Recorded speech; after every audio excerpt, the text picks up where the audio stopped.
thanks for coming.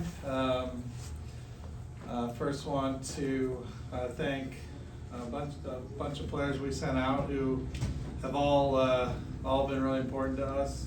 A couple that became really part of the fabric of the team in a short period in Marcus Morris and Pat Beverley. Obviously Pat's someone I've been with for a long time.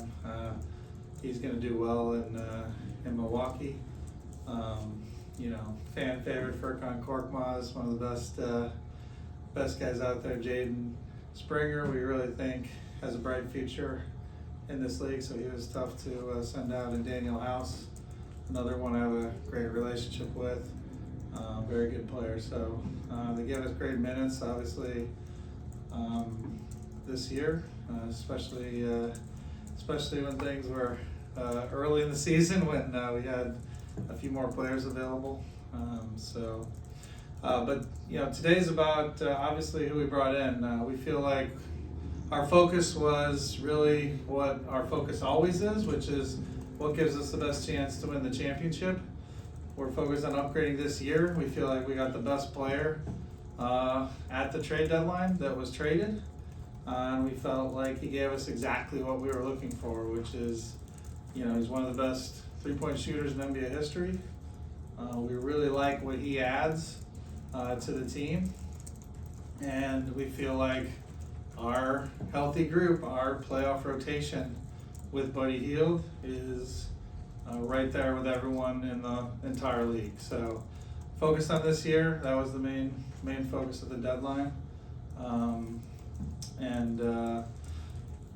Really acquiring him was the focus. Campaign, we feel like can really give us good minutes. Another guy who can shoot, another guy who will give us solid minutes. Hoping to see him tonight.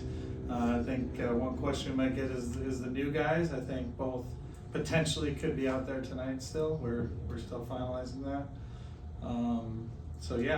But I guess apparently even before I got here, Buddy Hield was someone that was always going to be a Sixer, so I'm glad we finished that. But when you have Joel Embiid and you have Tyrese Maxey, someone who can put that threat on the defense, both in making threes but also his spacing that he provides, we feel very good about. So, any questions? Daryl, how confident are you on scale 1 to 10 that you'll have Joel back by the end of the year? I don't want to give it a scale. We're hopeful. Feedback has been more good than bad since the first we heard about what led to his procedure. So we're hopeful, and we're building the team to make it better this year. Obviously, it's not 100%, but we felt like with Joel playing at an MVP level, we're hopeful he can get back to that.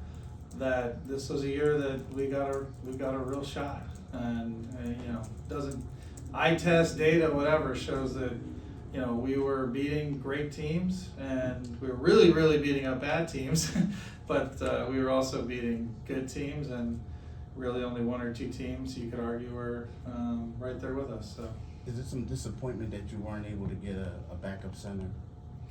I think we did go in. That's a good question, Keith. Thanks. We did go in saying, hey, let's see if we can shore that up depth-wise, especially we got some period with Joel out where we're not depth-wise. We're a little short. There really were no bigs traded. I was shocked by that. We were aggressive to do that, but they weren't really. They just weren't available, so it didn't happen. So we're going to have to continue to be creative. I think we have the best coach in the league at being creative, and obviously we've taken our lumps lately. So, but I know Nick, if we've got a shot to win, he's going to have the game plan and to give us a shot to win. And our players are fighting hard, and they'll continue to do that. And unfortunately, we've been on the tough end recently. Daryl, after Patrick Beverley, Is that something you think you can address though in the buyout market though? I think there are obviously lots of players available in the buyout market. I think that position has been lighter than others. So, look, that's why I mentioned that I think we're going to have to get creative. We love what Paul and Mo bring, but I mean, obviously we've probably, after just maybe one or two teams, especially recently, been the most injured or sick team in the league. we also would like to bring in another player. So I could see us bringing in a player, but I don't see it as, you know, someone that you would expect to, you know, play a huge role necessarily. Daryl, Patrick Beverley quickly after the trade happened, mentioned that you had told him in Denver that he wouldn't be traded. This isn't the first time that a player has mentioned something like that. What happened there, and do you feel like your communication with players down the roster, not just the star player, but down the roster, is something that as an executive you can get better at? Yeah, no, I think my relationship with players and player agents and people in the league is as high as any in the league. I think Pat, I got a great relationship with him. He clarified what he said after he said it. So I think if I was up here with Pat, it would be a very positive conversation. Obviously, what he was referring to was, yeah, for sure there were no plans at that point. It didn't even seem like on the radar. But we thought this was the best way to build a team. We saw his minutes going down, and we thought it was best for him to be at a place where he was going to play a big role on the team, and here we saw that role diminishing. There's been a lot of confusion about what procedure Joel had. Can you comment on what the actual procedure was? Only, I mean, I'm leaving to the medical folks, like the information, obviously medical information is even more sensitive, so I won't comment on any details of that, except what's been said publicly. Daryl, did Joel's injury kind of affect any of your plans at the trade deadline? Actually thinking about it. I think, yeah, our priority to get a big, which didn't happen. I mean, other than that, no. We wanted to add to our playoff rotation this year.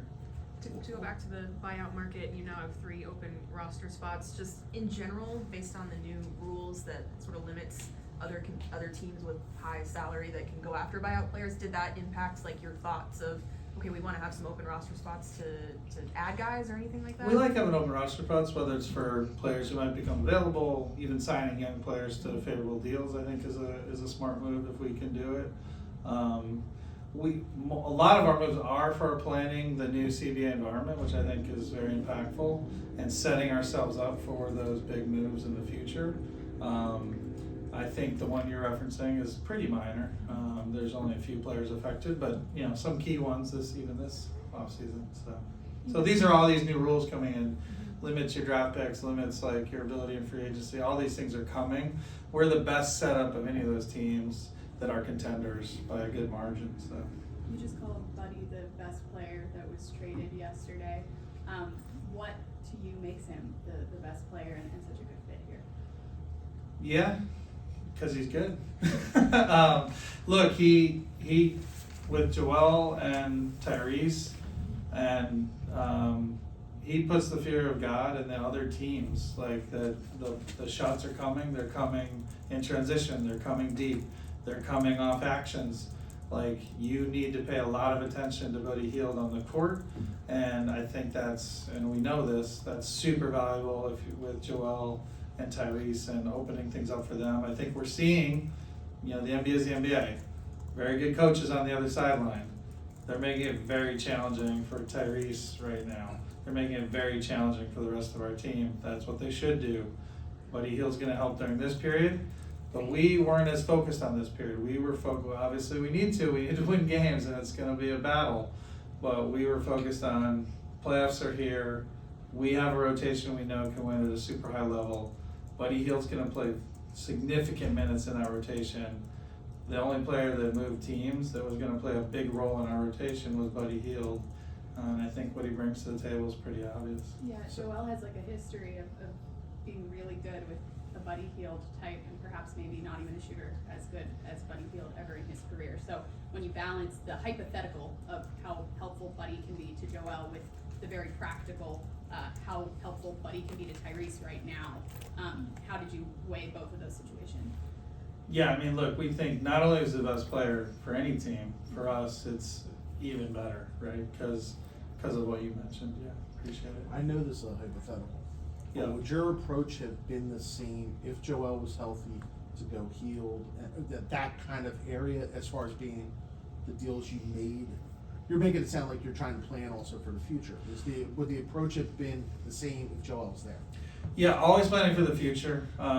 If the hope wasn't there on Joel, I think it would have changed things dramatically. We're very hopeful. I mean, obviously, for sure it's not 100%. It's something, unfortunately, probably a good chunk short of 100%. But we thought it was the right thing. Like, there are a lot of ways you cannot win the title. Winning the title is hard. A lot of ways you cannot win the title. And obviously, Joel not coming back at the level we hope will be one of the ways we can't win this year, most likely. But just to add that to everyone, you know, other teams, their reason they can't win is they're just not good enough. So it's like there are a lot of ways you can't win. I generally like bets of players who are more talented that are out a little bit more. I'll take more talented out more over less talented, always available. Like, you know, it's nice to have both sometimes, but you want the best team, and sometimes that means you're going to take some risk on the injury front, and we're feeling that right now. You just mentioned that playoff rotation with Buddy and everything, but does this lack of playoff experience at all concern you at all, like heading into this final stretch? I mean, it doesn't concern me. He's played big games. One thing we track really closely is how do they play against better teams? How do they play in higher leverage situations? He looks very good on that. Obviously, the playoffs are a different animal.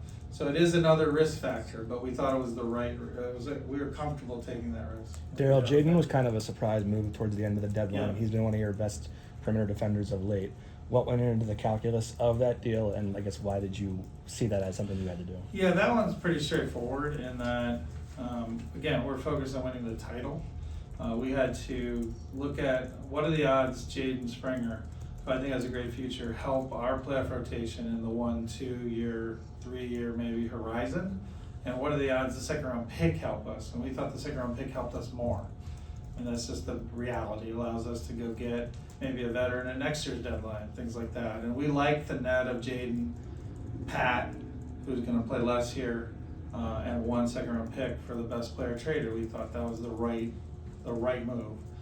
So yeah, we did it. It sucks. Like, Jaden's going to be really good, I think his timetable is a little pushed out though. Our evaluation, and if we're wrong, we're wrong, and then you guys can all write it. It's fine. Our evaluation was that his timetable to help a playoff team is farther out than what the second round pick could do for us. Yeah, the fact that you made trades with the Celtics, Bucks, and Pacers shows obviously that trading with a conference rival isn't a deal breaker, but do you have any maybe second thoughts or ways that you negotiate trades differently with teams that you could see in the playoffs? I don't. So I know maybe others do. I do think that comes into play when you're talking about your top few guys. I do think it matters then, but when you get to like you're a little farther down the roster, I don't think that should be a factor. I think you'll miss opportunities that will hurt you more than how those things. Now we'll see. I mean, this is definitely a challenge trade. It'll be a fun one going forward. So. What do you hope to see campaign contribute? Yeah, I mean, he brings shooting. He brings some really good. Speaking of playoff experience, some really good playoff minutes in the past. You know, Coach has experience with him, not a lot, but some, and positive. I mean, he's given positive minutes to a lot of really good teams, and the shooting again is something that's welcome on this team.